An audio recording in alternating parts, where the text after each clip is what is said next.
Bébé Hulotte. Photo de Claire Marchal.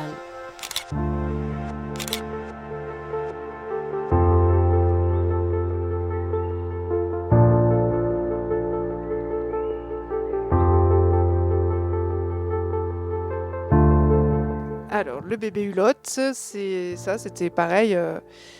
De toute façon, c'est toujours de la chance, quoi qu'il en soit, hein. Ce jour-là, il y avait un pic noir qui me narguait, que j'entendais chanter. Et ça faisait un moment que je lui courais après.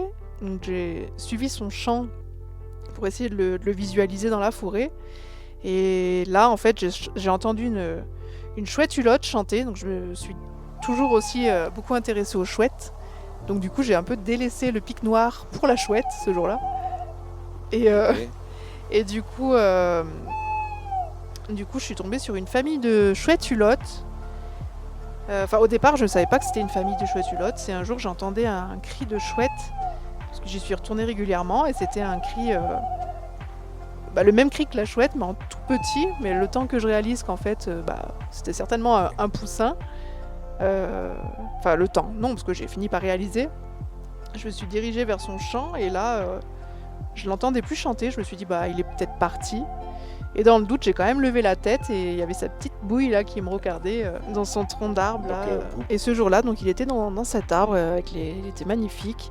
Et le lendemain ou le surlendemain, je sais plus, j'y suis retournée, il y était plus, donc je me suis dit mince.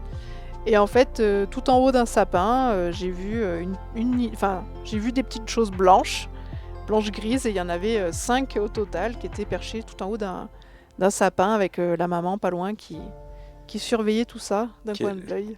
Donc j'ai pu les suivre pendant un bon mois, ouais.